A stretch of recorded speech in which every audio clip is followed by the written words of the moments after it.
I certainly have experienced floods before, but nothing to this scale and magnitude.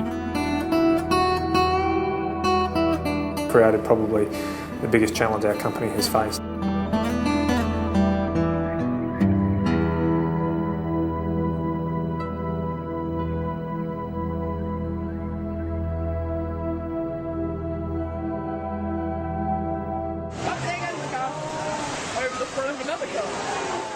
We knew prior to Christmas from our weather intelligence that we're in for a significant wet season.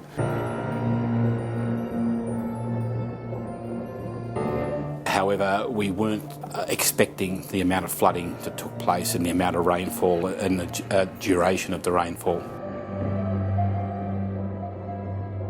We were well under pressure pre-Christmas, but it only got worse post-Christmas.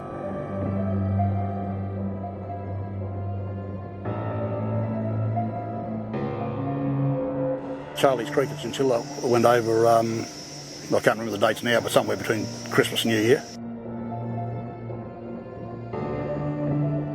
It was very unfortunate. Bundaberg come pretty well straight after the flooding had ceased in North Queensland, and that was where the Burnett River rose to a peak where we actually had to stop traffic. It was on the radio that it was, it was going to reach certain levels and that, but what we ended up getting, it flooded a lot more of the town than what we expected it to.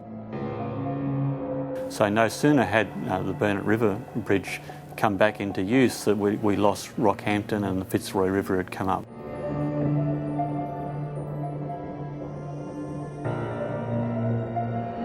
In Maryborough and Gympie, the floodwaters rose, and again it cut the track and also cut the highway. Effectively, the North Coast Line was almost taking it in turns to shut in different locations.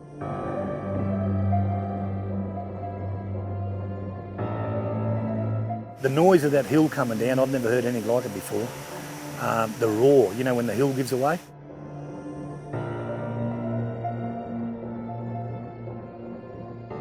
We just had to keep ahead of it. We were closing lines, we were opening lines.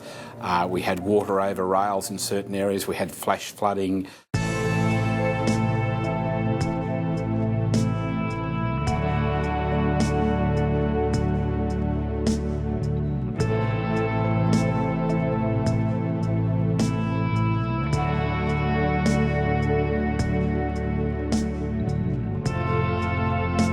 All over the state, there was extraordinary effort in very trying circumstances.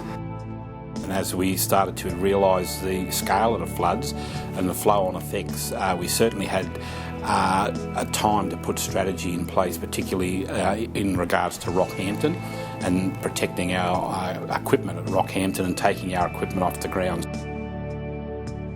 Toowoomba had 250 mils or something in about the 3 days leading up to Monday the 10th of January. We had the range closed prior to the slips occurring and there was no rail traffic. On the day of the actual Toowoomba floods, we had teams on Toowoomba Range actually assessing damage. As we went through the tunnel and out the other side, the stuff coming off the top of the hill was unbelievable. As we walked back, there were mudslides. There was I'd never seen anything like it before. There was roars like thunder. The whole access road was slipping away, 10 metre high trees were going down the bank. As we got down to the bottom too, it was sad.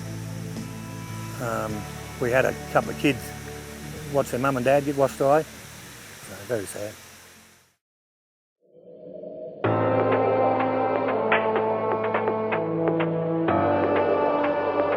The information came to hand and we realised the devastation and the task ahead of us. We formed up our emergency room at Main Control Centre. I think someone estimated about 10,000 sandbags might have been filled down in Main.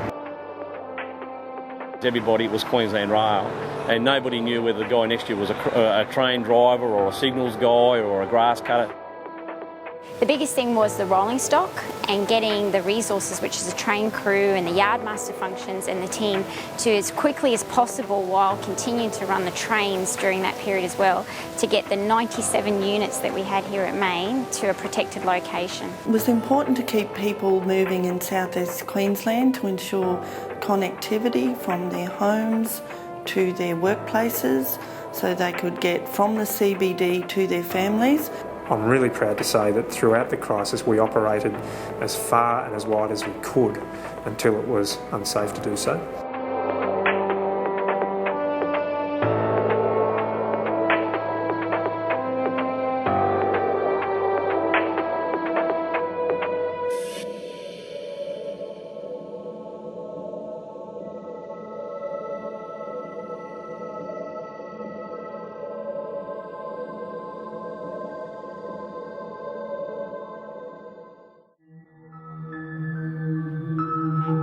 damage like I've never seen before.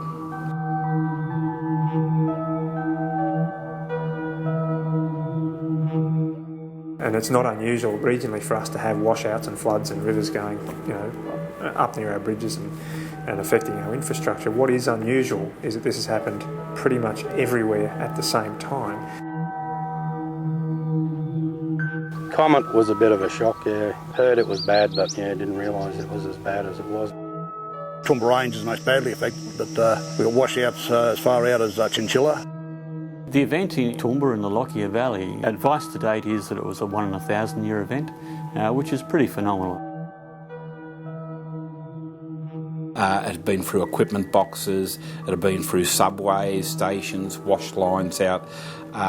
It was just devastation everywhere you look.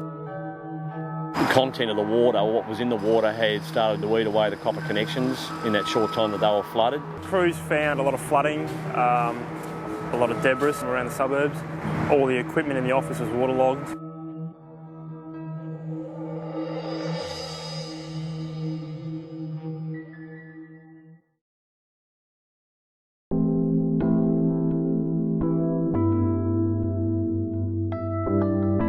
The best thing we could do for the people of Queensland was to recover quickly and get back to normality.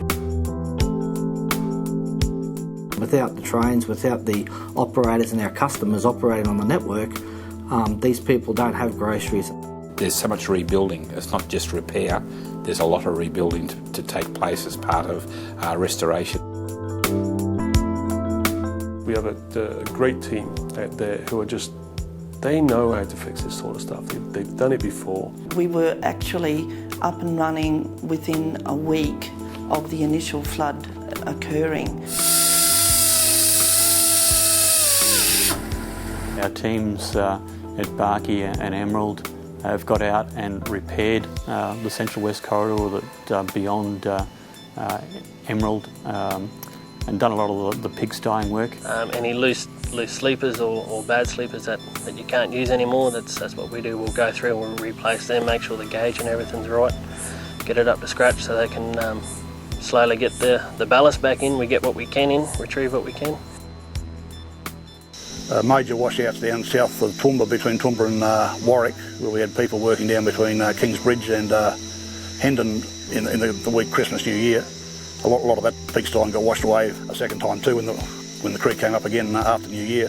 The hardest part is in the next couple of days when we start to move into Helidon and Murphy's Creek, is we're going to have to approach that a little bit differently to some of the other areas, understandably, with the losses down there.